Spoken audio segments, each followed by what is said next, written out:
Hello,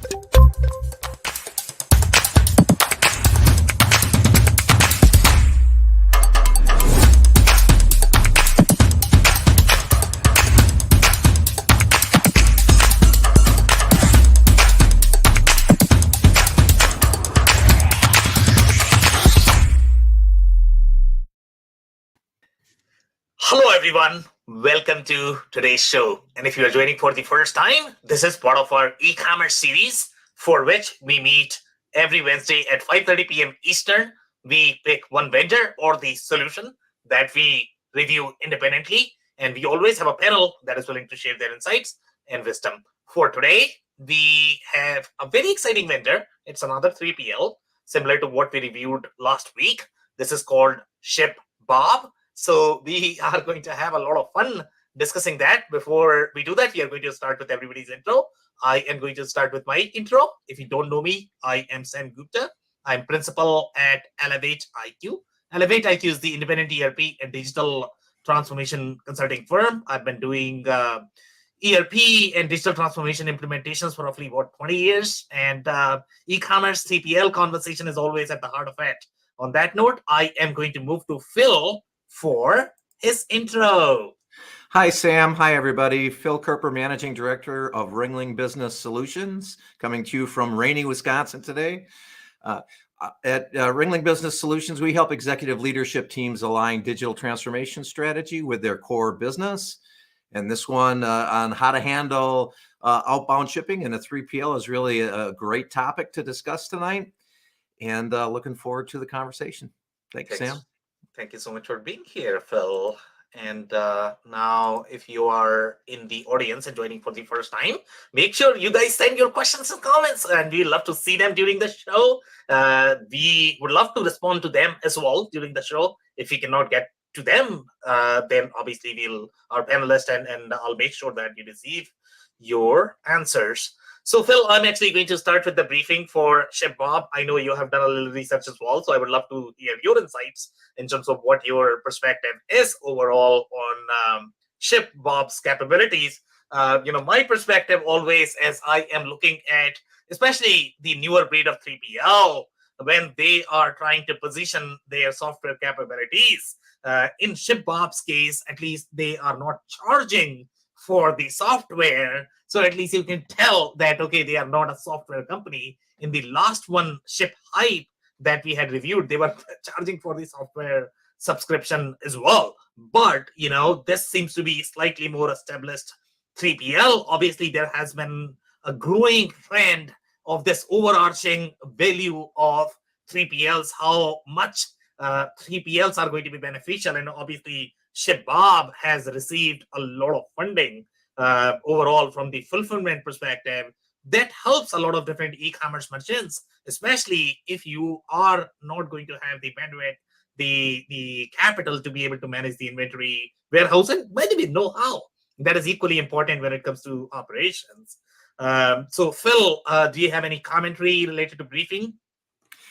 Yeah, first of all, just on the concept, because we'll kind of hit the concept as well as the ShipBob in particular tonight. It's really can be an excellent tool as you're growing your business to be able to outsource that 3PL and that fulfillment and the inventory along with it, management with it. And so that can really help you at a point of scale, but also there's risks in that. And there's risks that you're counting on a third party to perform. There's risks as if they don't perform, and you can have customers that are waiting for a resolution while you're trying to go to your third party. One thing that ShipBob I think is interesting and impressive is they're one of these types of businesses that seems to be pretty well established. They've got, like you said, good funding. And so you can maybe be a little bit more sure yourself that you're signing up with a partner who's not going to be one of the startups in this space. But even that be said, none of these guys are perfect. And there's probably going to be some negative reviews out there when they didn't get everything done that you wanted them to get done. Exactly. And I am probably going to miss Robert in this one because he was really particular about, the customer, fulfillment expectations, the way it is supposed to be done. And I think you made one comment last week as well that you don't like to see anybody else between you and your customer. So we are going to see, how the users and the customers are reporting when they are working with ShipBob. We have some interesting reviews that we would love to review during the Right. show. And just as a bias, I don't like people between me and my customer, and I don't like me between people and my suppliers. I don't like people between me and my employees, even when it comes to a payroll model Yeah. that an ADP can have. But that's not perfect all the time. That's a bias. There's times when those partners can really add a lot of value. Just be careful when you're choosing them that you really vet them out. And I completely agree with you, Phil. I mean, I am probably of the similar opinion. If you have the direct contact, obviously you are going to have a lot more control on the process. And when you are going to have as sensitive process as your operations, where you are going to have the real impact on your customer experience, that layer could make the process slightly more complicated. Obviously, if you have a very dependable, reliable 3PL in the patches where you are going to need, then it will make sense. Yep. Okay, so let's review ShipBob. So here, overarching position, the way ShipBob has positioned, and this is actually coming from the Crunchbase, I guess. So here, they are trying to position themselves as the e-commerce fulfillment order platform, and that's how the overarching picture of the e-commerce fulfillment platform has been getting a lot of momentum, especially in this investment community. A lot of people have been talking about Shopify building their fulfillment capabilities, Amazon building their own sort of, obviously they have been really good at fulfillment, but the additional capacity that they are trying to build. So obviously the e-commerce fulfillment space is very hot.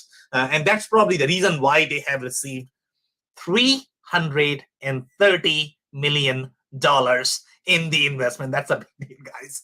This is a big, giant, humongous company that nobody knows, I guess. That's real money in this space for sure. Exactly. And the number of employees is roughly 500 to 1,000. And then they are talking about here that ShipBob is a technology company. Okay, so that's a little caveat there. I would position them as 3PL. They are really a 3PL company. They are not necessarily a technology company.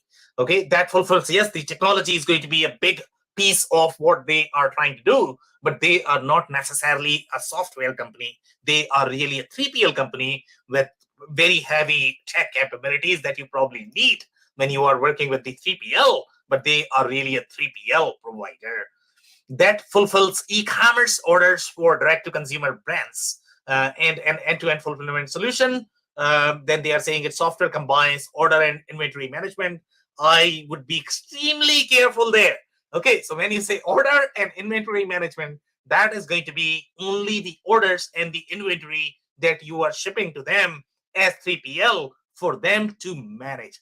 That is not your complete order and inventory unless you are only working with ShipBob or a 3PL. Okay, so make sure you are paying close attention to these things when you are reviewing. This is going to be only the portion that you are managing with ShipBob. Obviously, in my experience, it's not the best idea to just completely depend on one 3PL unless you are simply starting. Sometimes that might make sense, but it's very risky in general. I personally like to diversify my business model a little bit. Then they are saying customer communication, predictive insights, optimized shipping for online merchants. ShipBob's software is also fully integrated with e-commerce platforms. And again, these integrations, I want to be extremely careful there again. Okay, if you are shipping from these integration directly to ShipBob, and ShipBob is doing everything for you, and that's what they want because that's where they make money, right? But that may not be in your best interest. So make sure you are understanding what you are getting into and where all you might have the financial risks, because obviously 3PLs are going to have their own pricing model and the overages and the charges. As long as you understand that, then it's going to be okay. But make sure you understand that. Go ahead, Phil. And the word integrations there, Sam, we usually get into this every week on one level or another, but everybody talks about how easy it is, and it can be. The models and the API tools you can get and all that stuff, and they might have some standard integrations, but sometimes there's trouble there, and sometimes it takes a lot more work than what you think you're getting into, or there's limits in what you can see. This is a separate platform, so it's an additional software platform that has to talk to your other platforms, and there can be some challenges. So Phil, I'll give you a little walkthrough of how the integration is going to work, and then you can probably tell me whether you will feel comfortable as the business owner or not. Okay. So this is how the demo or the platform is going to work.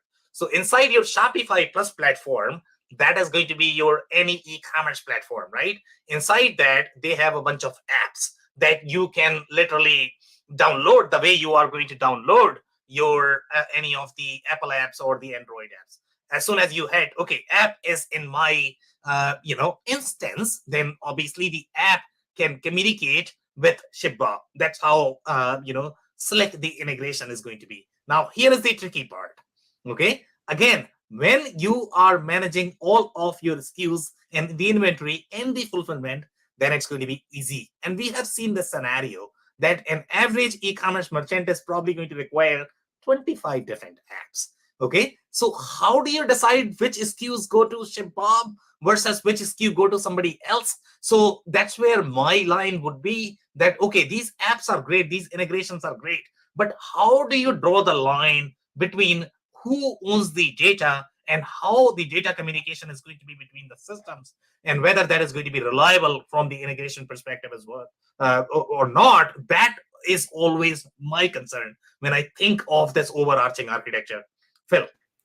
Yeah, so it's interesting that Shopify and Magento are the two e-commerce platforms that they're choosing, which use as you stated, a large app community as part of their business model, versus the old Episerver, where they use more of a programming philosophy than an app philosophy, where they'll write APIs. So you made me feel more comfortable that the app is going to be downloadable and it'll work. So I'm less uncomfortable about that.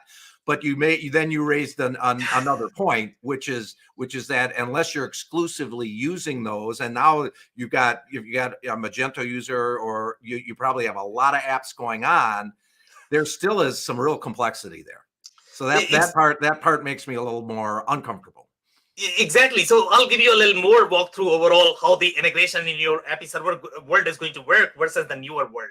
So what newer world is trying to do is they are trying to provide the pre-baked integration, meaning in your case, you had to literally develop those complex workflows and you had to pay for that.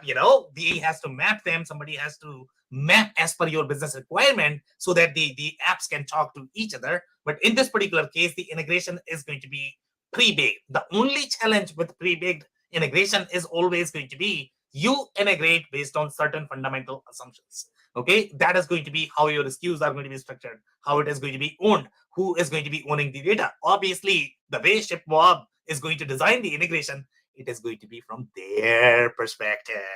Okay. Yeah, 100%. So, yeah, and we are going to be reviewing the other integration that ShipBob has. They have like 100 different integration, and sometimes I am going to have a lot of questions for ShipBob. Okay, what are you doing with those integrations? And maybe Phil, you can help me with those. Okay, perfect. As we move along. So this is how they have clarified their position. So obviously in the Crunchbase, we saw that they were positioning themselves as the e-commerce fulfillment platform, but overall on the site, I think they have clarified their position. So now they are calling themselves as tech-enabled 3PL. I absolutely love this because that's who they are. This is who you are. So great job there. Now they are saying we use our proprietary software across fulfillment network for a cohesive experience. Orders are automatically sent to our warehouses where inventory is picked, packed, and shipped to your customers. And this is exactly what we saw in case of ShipHype. So the platforms are fairly similar. The way they are designed, this might be slightly more integrated, I guess. But from the overall platform capability perspective, at least I didn't see much of a difference. So now they are saying that connect your store and send us your products. So this is the same functionality that we saw in case of ShipHype. Then they are saying we store your inventory securely in our fulfillment centers. and we are going to be reviewing a little commentary from the users as well. How that process works, because when you are going to be sending to ShipBob, they are going to have a lot of assumptions in how they want those items to be pegged. Even your customers are not going to have as many expectations, because they have designed their warehouse processes around certain assumptions, and if you don't comply with them, they are going to put a lot of charges, because from their perspective, their process is going to be broken if you don't follow the rules. So they have really commoditized the whole warehouse fulfillment business by making sure that everybody is following the processes. By the way, if you are in the e-commerce business, you should be thinking with the same mindset as well. This is how you should be thinking, that okay, each time you are going to break your process, you should be penalizing yourself, in my mind. Okay, not financial, but some sort of way of understanding that, okay, I should have very streamlined process the way ShipBob has designed their processes. So we have something to learn from them. But obviously, in this particular case, when you are going to be working with them, if you don't follow the rules, they are really going to penalize you, and we are going to review all of that in the user commentary. And this also leads to the type of product and that you're dealing with in your business. So if you're dealing with a product that maybe has some complexity in cartonization, or might have some complexity with materials, how you're handling a potentially hazardous material or a special material, and you have labeling requirements, or there's only certain things you can cartonize in certain ways, only certain things you can put together. Yep. And sometimes those rules can apply to a destination too. So if you're in a business that has complexities that build on that, it's either going to be difficult for a ShipBob to do that, or get very expensive for that. So it does kind of also say, am I the type of business where my parcels are relatively straightforward and my packaging requirements are relatively straightforward? Make sure that when you're working with these guys, that you get that information up front, and they don't all of a sudden start either limiting what they'll do for you or charging you a lot of money to do it. Exactly. And as we move along in our discussion, Phil, I'm probably going to have a question for you overall in terms of the way you are going to be training your people. Because let's say if you are the founder e-commerce merchant, then obviously you are going to be super careful about what you are going to do. But when you hire a bunch of warehouse guys who are going to get paid $15 an hour, I mean, it's going to be really hard to enforce the controls that ShipBob is expecting, and then you are actually going to be receiving the bills because of their mistakes. So basically, when you are working, let's say if you have some sort of accounting system, ERP system, and then you are trying to fulfill your own order, and then you are working with ShipBob. So I don't know how that interaction is going to go between the systems, because these guys are trying to position their system that, okay, if you want to send the inventory, you need to be sending in my system. Okay, yes, you can use the API, but then you need integration. So I think I'll need your commentary, Phil, there, how you would structure the whole training aspect. Yep, for sure. Okay, so this is how their platform looks like based on the appearance of the platform. It looks very similar to ShipHype. So they have similar menu items, orders, inventory, customers, pricing, returns. I don't know if I saw returns. I don't remember, Phil. Maybe you do. So feel free to chime in. I don't think I saw it on their menu items. It was in their it was in their list of things they did. Yeah, I don't recall seeing it on a menu item. Exactly. And these guys have billing as well as part of the platform. I don't know if the billing was there. Billing could be slightly handy.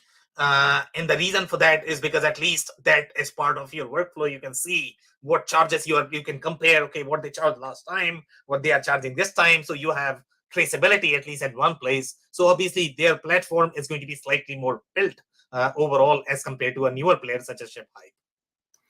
And returns is another one. I mean, the bane of our existence is returns, right? So, I know. It's usually in a larger company, or a mid-sized company. The poor guy who's in the returns area, I don't know what he did. But seriously, that process is super important, and it often does require an intervention, depending on the customer's situation and how you're handling the credit, and if it's going to have to be physically returned. So there's also, I'd be interested in how that really ties to great customer care. when your third party is doing your return process? So here is the question I'm going to have for you, Phil, right now, okay, about the returns. So let's say we all know that 3PLs are going to be charging a lot if you don't follow their rules. Meaning, if the package is not going to be packed in a certain way, if the label is not going to be, put in a certain way, you are going to be receiving $10, $20, $30, $50, $100, sometimes $1,000. Okay. So now, when the customers are going to be sending the returns to the facility, because my assumption in this process is going to be the return is actually going to go to the 3PL as opposed to you getting it, right? Mm-hmm. So 3PL is going to get it and they are going to scan it. Now, how do you enforce controls with the customer? So let's say if I'm the customer and I'm just super lazy, okay, if I'm sending a package, to be honest, Phil, okay, it's not going to be very well packed because I just don't have time for it. Okay, so let's say if I'm the customer, so now let's say e-commerce merchant, let's say are you going to yell at me that I didn't pack it properly, Phil? Or how would that process work? Or are you going to be paying for customer's fault? Right. So, well, first of all, let's go even one click in front of that. The expectation of the customer in the Amazon age is that the return process is very easy. The return label is printed. Right. You just you just take it down to UPS and say, I'm returning this to Amazon, and it's connected to their system. I mean, we're very spoiled on this. So does the 3PL produce that type of ease for the customer in the first place? And then when you're doing a returns process, whether you're doing it at your 3PL or you're doing it at your facility, you need to make a decision and configure your systems accordingly on whether you want a quality inspection at that return and what you want that to be. And that might depend on the product itself. You know, that it might be a product where that it's in its original packaging, and as long as the package isn't damaged, you would say that's my quality check and I'm going to put that back in stock. Or it might be something with a screen on it with glass inside it, where your quality process might be to open the package and make sure that it hasn't been damaged. And then what is the action that you take if it is damaged? Going back to the customer and doing something is almost a non-starter. Yep. So all of those are processes that you as the business owner have to decide what your tolerance is. And it has to do with how much money is involved and what's the quantity of returns, right? If you have very inexpensive product and it doesn't break easily and your return rate is 5-10%, you probably will say, okay, I'm not that worried. But what if your return rate is 15% and it's very expensive product and it's fragile? Right, that could take all your profits away if you don't manage that well. So I think that those are just some of the things. It depends on the business you're in, but you got to think about it. It's really important to you making money and taking care of customers. Did that get at where you were trying to get at, Sam? Yeah, completely agree. And obviously, I mean, there are going to be a lot more consideration when customer is going to be involved in the process because they are not going to be following the processes that you might have set up. And 3PL might be penalizing you. So you probably need to figure out, okay, how many times the customer is likely to make the mistake when they are going to be sending the return, and what is going to be the exception process, how 3PL is going to be handling that, whether they are going to be penalizing you. So you need to definitely consider all of that. Yeah, and maybe these guys, I did not see it, but maybe they're tied in so that you can take your return to the UPS store, and the UPS store will make sure it's packaged correctly, or Amazon will use Kohl's, for example, where you can take it into there and you can process the return live. But those aren't used by every customer. In today's Amazon world, back to where I started, our expectation is if I get the wrong thing or I get something that's damaged and I want to return it, I have to spend about 2 seconds to get that done. Right. And then I look at my credit card and I got my money back. That's my expectation. Right. And if that doesn't happen, you're going to have unhappy customers. So you can't go too far to protect yourself either. Right. Okay. So let's review some more, slides here. So this is very similar to what we saw. I think they have slightly better pricing model overall if I compare this with ShipHype.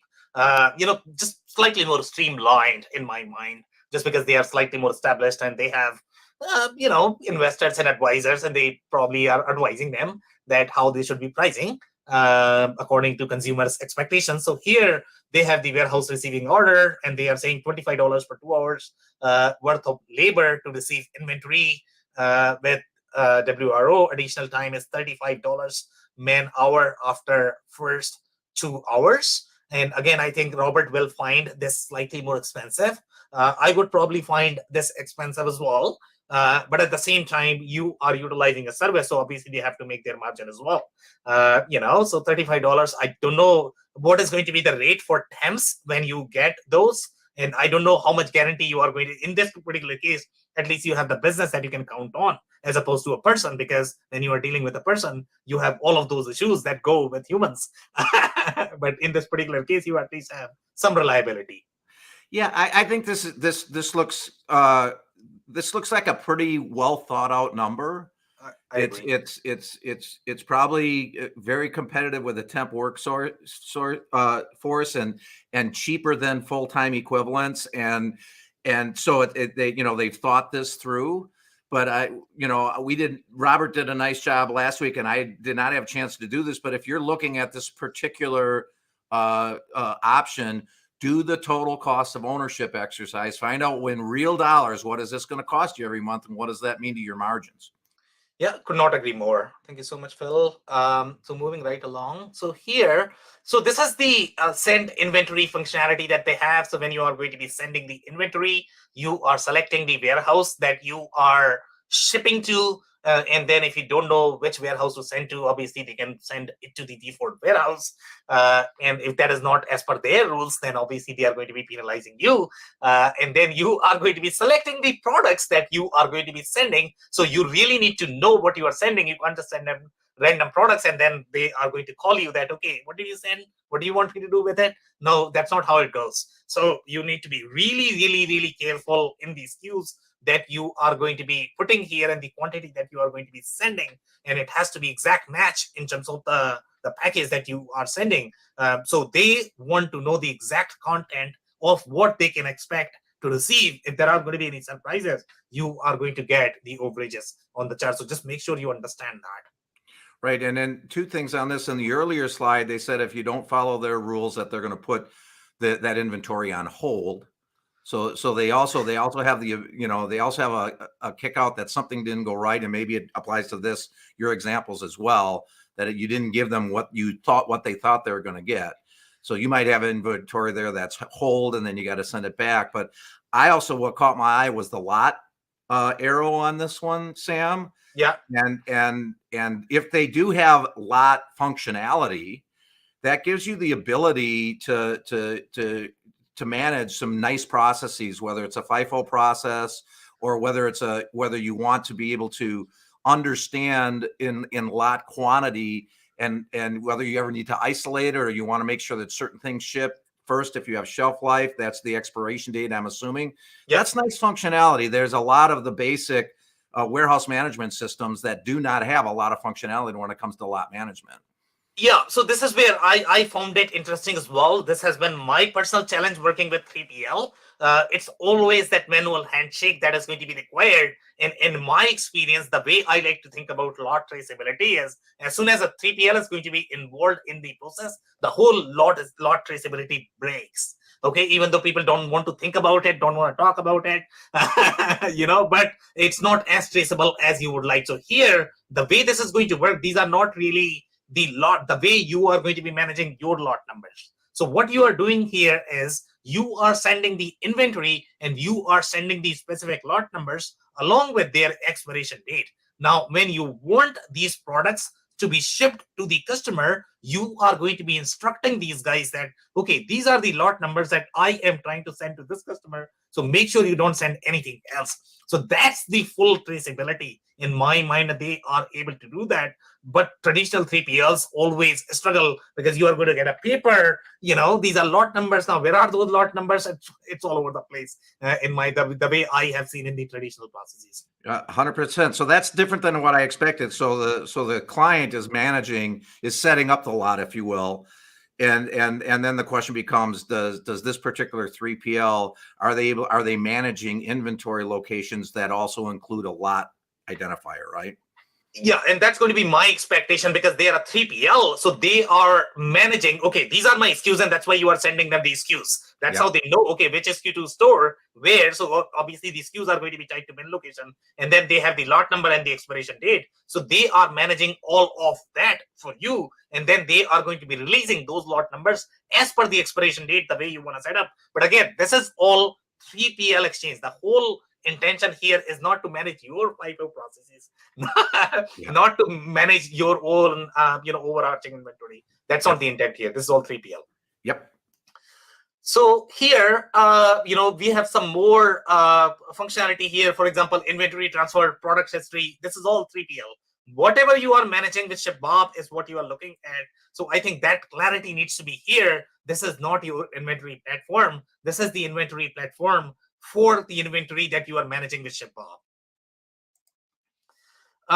So this is the next step that they have in the process. So they want the exact package configuration of how you are going to be sending the inventory, whether it is going to be a parcel, whether it's going to be palletized, or it's going to be floor loaded, container, whatever it is. Tell me what I should be expecting when I receive, that box in my facility. That's what they are asking you. And then they are asking for some of the configuration, whether it is going to be one SKU per box, multiple SKUs per box. Obviously, there are going to be pricing layers. B2C has different pricing versus B2B. So make sure you understand all of that when you are trying to utilize them. Okay, so this is the slide from one of the review, and another YouTube reviewer had reviewed ShipBob, and this is his commentary or assessment, what he found. And I kind of agree with a lot of different comments that he had made. So I am going to walk you through them. So here, before we get there, a couple of comments on the slide is going to be, this is the inventory managed by a specific platform. So they are able to track based on your inventory integration. So let's say if the inventory is coming from Shopify versus Amazon versus eBay versus your Skubana versus your Zentel. So depending upon how many other apps you are using, they can track, okay, where the inventory is coming from. And then you have the stock keeping unit for that specific platform. Obviously, there is going to be a synchronization issues because these apps are not really designed for that bulletproof inventory control. So good luck with that. But at least you have some traceability overall from the SKU perspective as well as from the barcode perspective on the slide itself. But when you are going to be sending the inventory, when you are going to be sending the order, you need to specify pretty much everything that they need to know to be able to ship to your customers and then to be able to manage your inventory. It's interesting they're saying not available every part of the world, which of course is true of almost anything. But they are seen to be international. Yeah. Which last week they were very much not, and so they do promote themselves as having international capabilities. Yeah, that's probably not fair to them. But when I look at the e-commerce players, to be honest, they are doing business in a lot of different crazy countries, depending upon what your product is. And sometimes your product is only going to be sold in Nigeria for some reason. And then you need to be able to sell there, and that's why you probably need the shipping capabilities in that country, even though you may be a US or Canadian merchant. So that's why. But they definitely are more than North America. They're much bigger than that. And that functionality, it's also worthwhile if you're looking at any of these applications. You tend to know where your bread is buttered internationally. Maybe it's Europe, maybe it's South America, what have you. And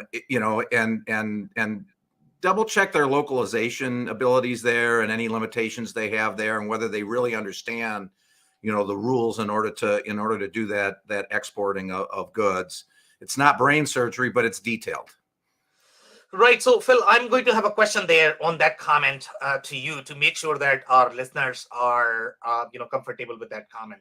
So let's say if you look at the localization, so obviously these guys are going to handle the shipping part, right? But payment and the localization and the taxes is probably going to be on you, because Correct. You are handling the commercial part. So it's not up to their only shipping. They might have a warehouse in Nigeria, and let's say they might. So, for example, let's say the way, in my mind, the way the process is going to work, let's say if you are going to trying to fulfill either in Nigeria or Kenya or Vietnam or wherever, right? So what you are going to do is first, you are going to send the inventory to those warehouses, and those warehouses are going to keep that inventory. And if the order is going to come from those locations, most likely, let's say if you are integrated using Shopify, if Shopify payment processor can support the Nigerian capabilities, then then you are good. So then you are going to be sending that order to that warehouse in Nigeria. Nigerian warehouse is going to fulfill. So from their perspective, they are only trying to fulfill. They are not responsible for localization.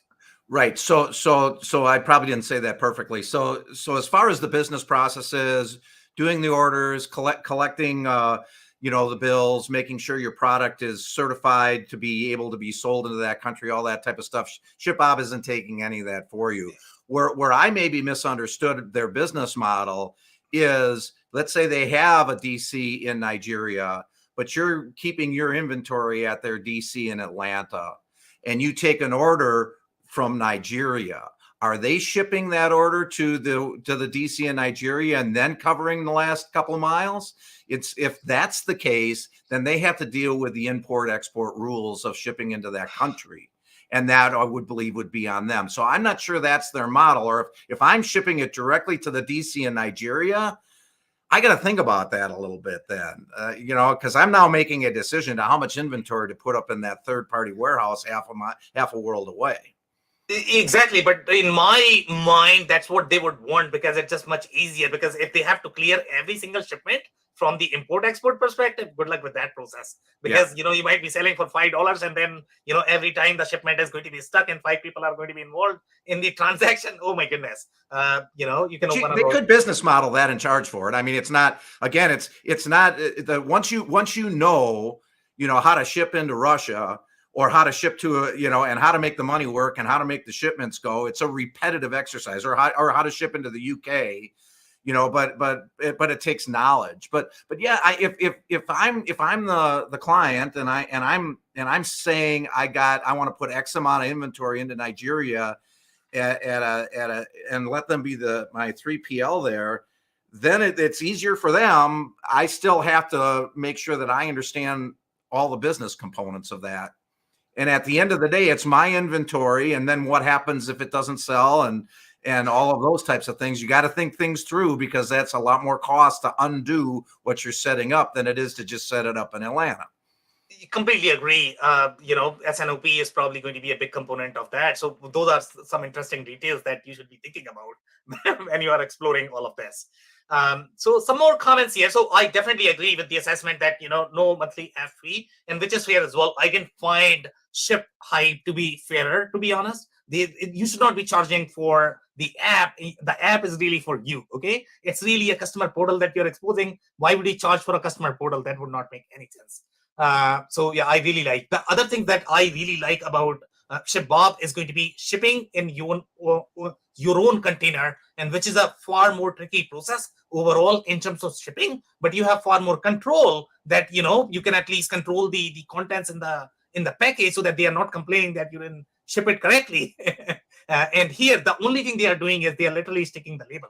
Just keep one thing in mind. Okay, if you are doing that, then even though they are shipping, but you are doing all the work. So you need a lot of people to be able to do that, to manage your own warehouse process. So what's the point of doing 3PL? But I mean, there could be a benefit. At least you are storing, in their warehouse, but you have to store the completely packaged, I guess, when you are following this. So again, these are some of the things that you need to be thinking.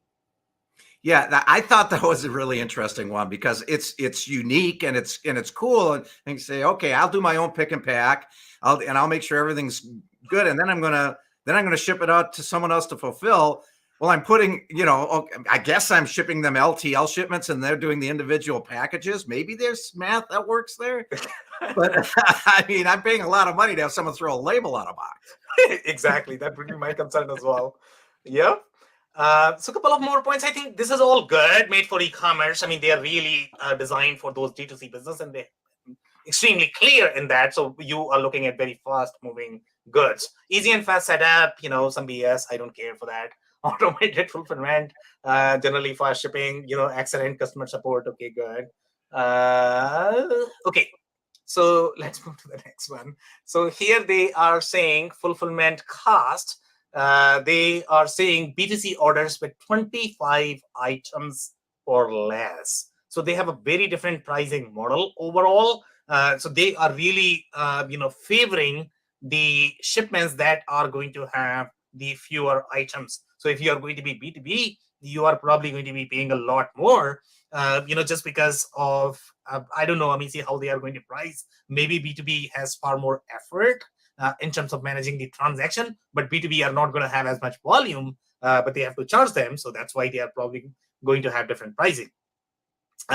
So here they are saying pick and pack is included in the cost, the standard packaging included in the cost, shipping specific to the order, which is fair. I mean, that's probably what everybody will do. Receiving per warehouse receiving order. So that's how they are receiving. Now, I don't know how that, again, I think I'm still not sure how the interaction is going to work when you are going to be doing the shipping internationally, whether you are shipping the whole inventory or you are shipping for individual customer. I think that is the question that you need to ask them, how that they are going to manage that transaction. But here they have similar model as ShipHype, where they are saying free for the first 4 picks in an order, and then it's going to be 20 cents per each additional pick. So I would assume that if you have 4 lines in an order, and Phil, you can correct me if I'm off here, 4 lines in an order, then probably that's going to be free. Otherwise, you are paying 20 cents per line. Yeah, and I tell you what, because I read in my research that these guys' pricing was premium. I saw it in 2 places. Yeah. This looks, I'd have to math this. This looks cheap. This does Yeah. not look expensive to me. And they're also not saying 4 lines. They're saying 4 picks, right? So that which if a pick can be multiple lines. If I have, if they're saying a pick is pulling product from a location and that location has 3 lines, this could be very affordable. So Phil, here's the question I'm going to ask for you. I personally liked it, but I'd have to math what the total monthly cost of this really is. So here's the question I'm going to have for you on this. So they are very sophisticated warehouse, and they have to be really spot on in terms of finding the product in the warehouse. Otherwise, they cannot run a 3PL business. So Yep. they are going to be really good at slotting.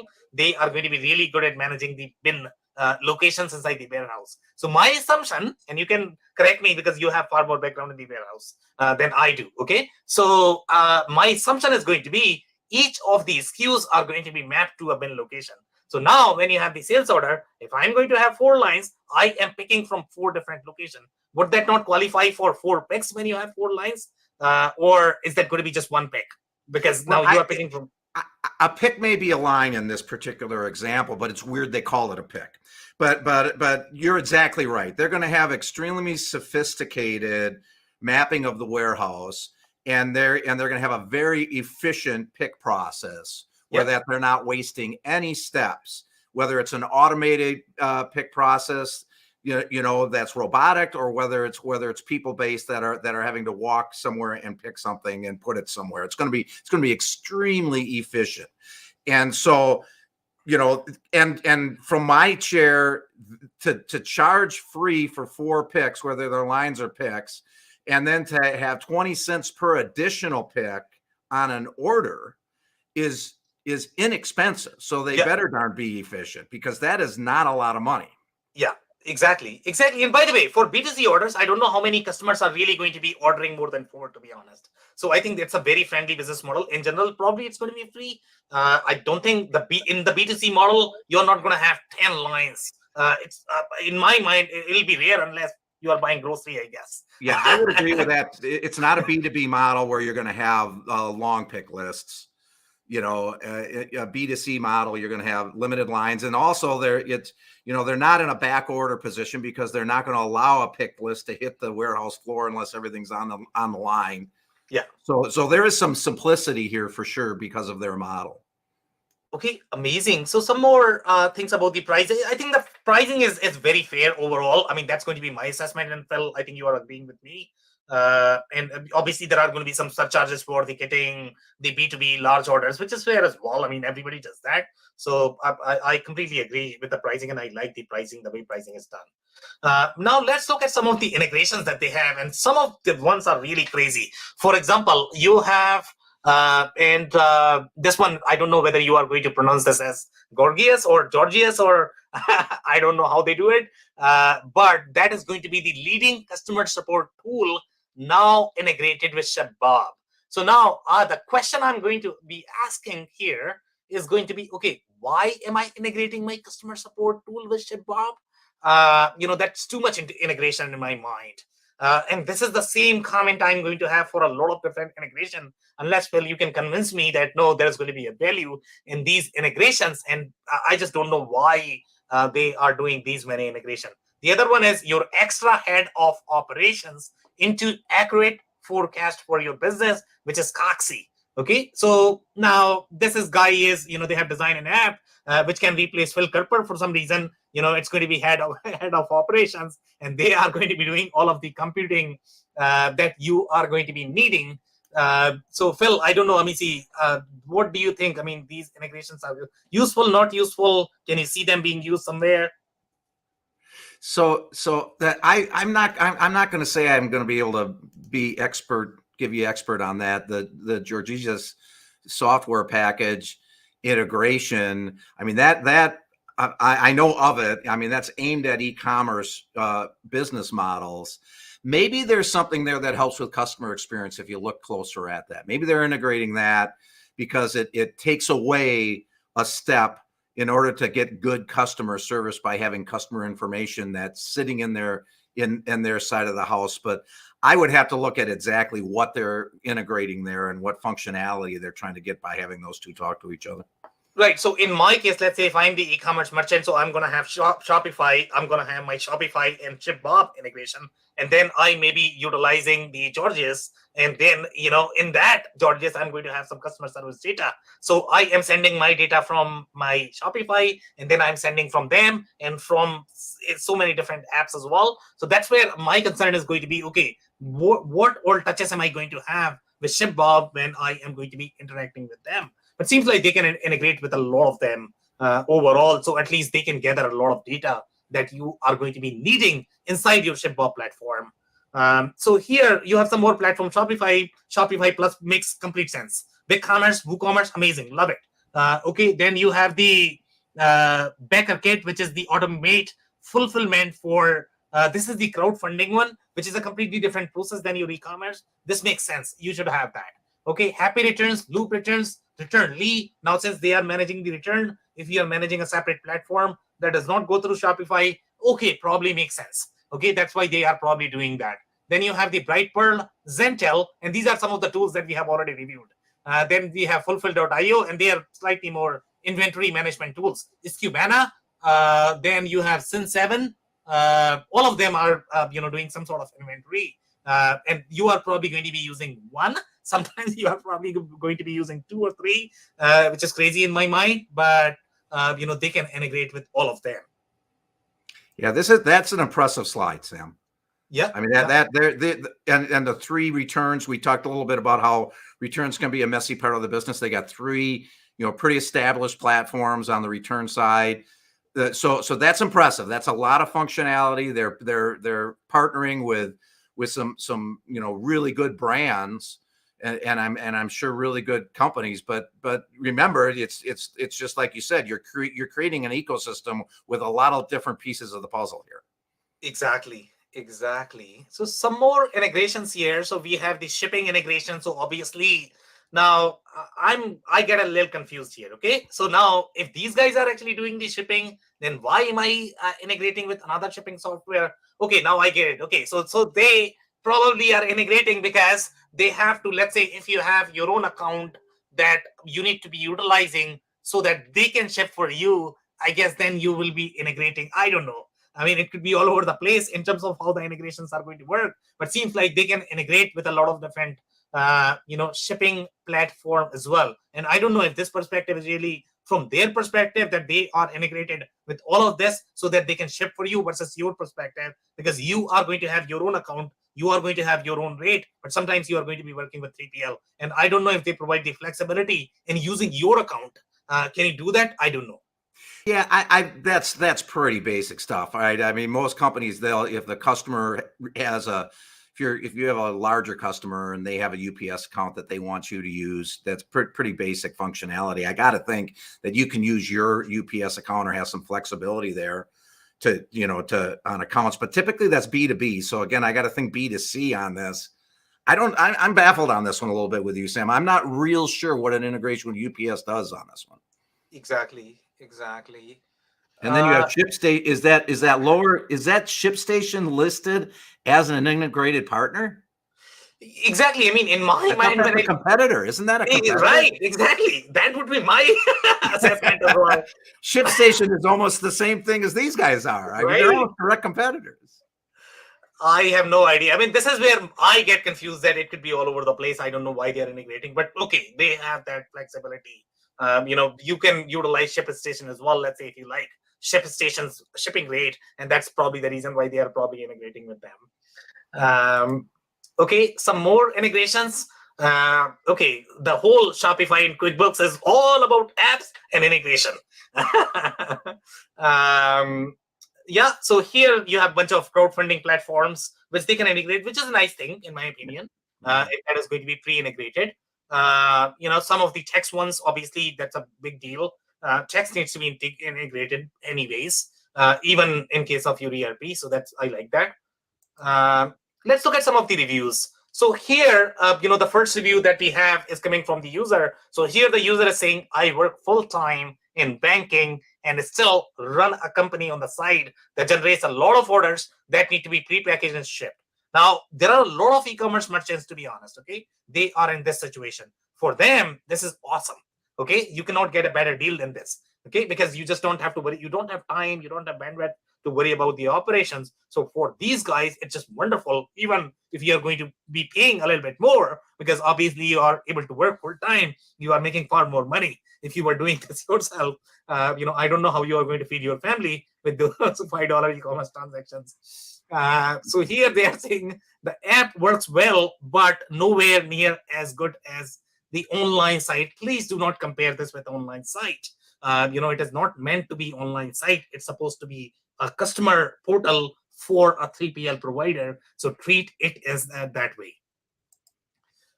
Some more reviews here. I also love how they sneakily word things in their SLAs. For example, let's say you want them to process inventory. You think they have to do it in 5 days, right? Since that's what they said, false. They get to do it whenever they please. Okay, the wording in the SLA says 5 business days once the WRO move to arrived status. But who decides when that moves to the arrived status? Now, this is the control comment that Phil had.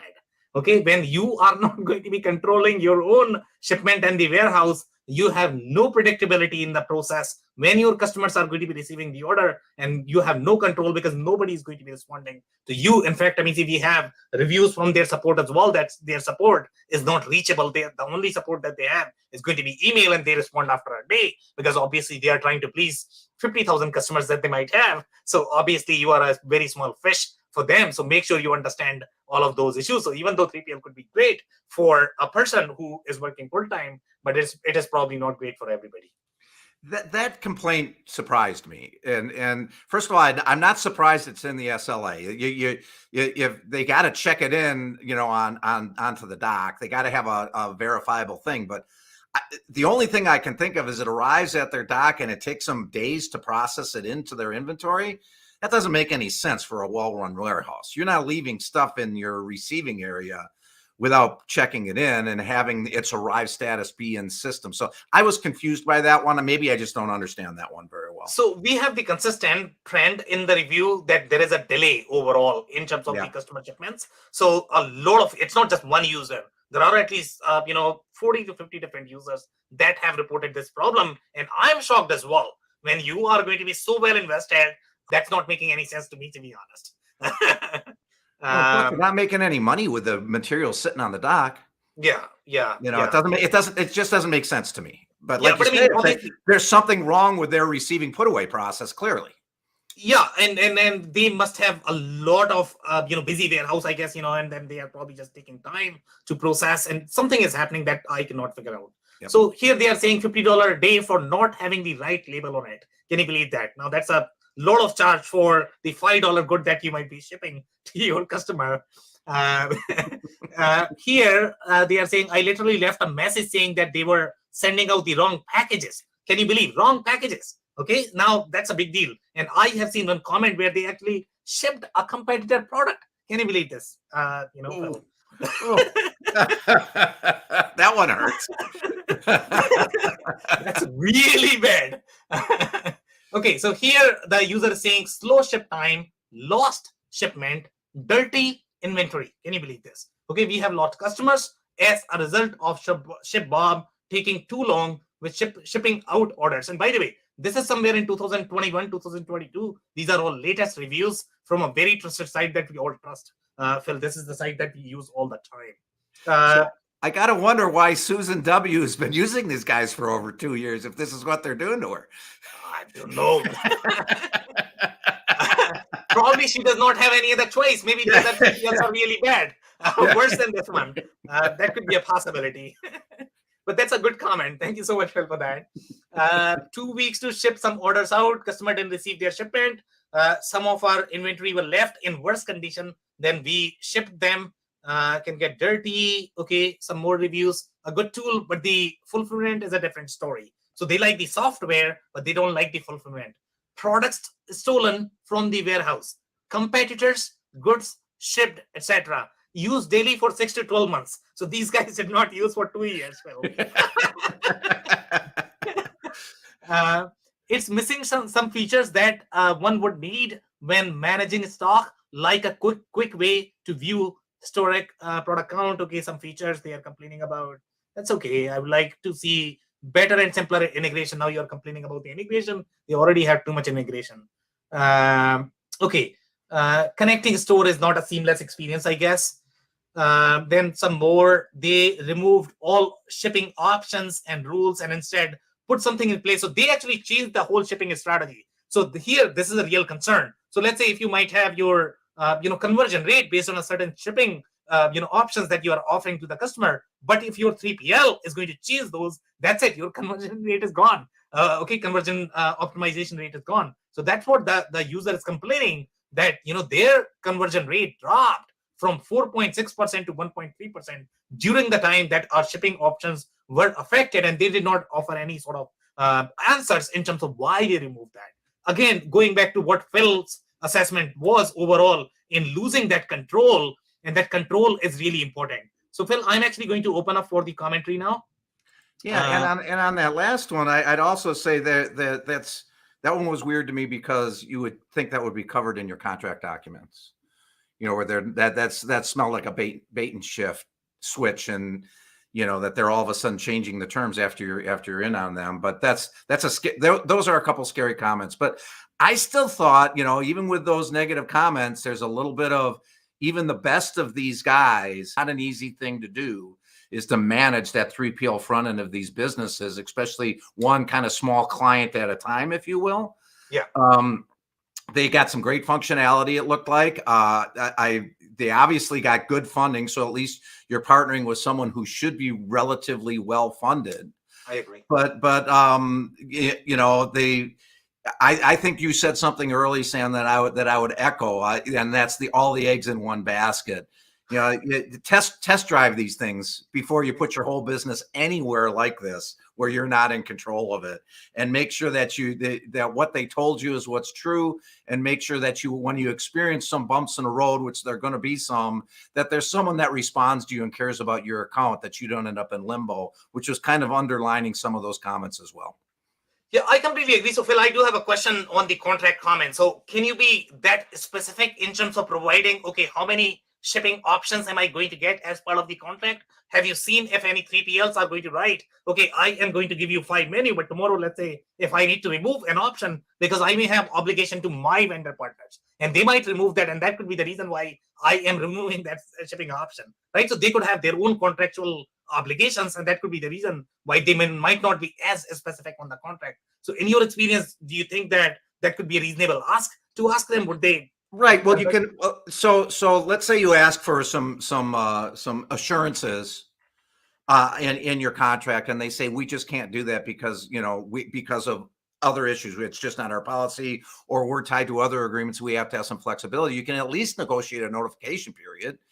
You can at least negotiate some relief in that situation and find something reasonable. And if they're just saying no, no, no, no, I consider that a red flag as I'm working on this relationship. So maybe you don't get it all, but what they said and what I heard in that comment is that they didn't get any just all boom. It's all of a sudden the terms are different. Well, that's not that I can't accept that. I got to at least say you're going to give me 30 days to figure it out or to start charging for it or something. So here is how the ERP sales interaction goes. Well, okay, so the salesperson is going to say, you have nothing to worry about. I got you. Okay. Don't worry about the contract. You have me. And after that, you are never going to see that salesperson. And I'm going to say, Sam, I love you to death, but if you get hit by a garbage wagon tomorrow, I want a piece of paper in my hand. Okay. Exactly. Any final comments, Phil, before we close? Nope. I thought this was a good one. And I learned some things from looking at these guys. There's a lot of attraction for businesses that are starting to scale, or your banker example, where this really makes a ton of sense. Do your homework, test drive them before you put all your chips in the middle of the table, and do your math. Make sure you understand the total costs of doing business. I completely agree. And my final assessment is going to be 3PL has to be part of the mix. They add a lot of value in the business model, but treat a 3PL like a 3PL. And this business is not the e-commerce fulfillment. It's meant to be a 3PL. So if you're looking for a 3PL, they could be a great tech-enabled 3PL. On that note, I want to thank everyone for your time. If you joined for the first time, this was part of our e-commerce series, for which we meet every Wednesday at 5:30 p.m. Eastern. We pick one vendor or the solution that we review independently. So make sure you are going to be here next week. We are going to come back with another solution or the vendor. On that note, thank you. Thanks once again for your time and insights. Thanks, everybody. Thanks, Sam. Thanks, Phil.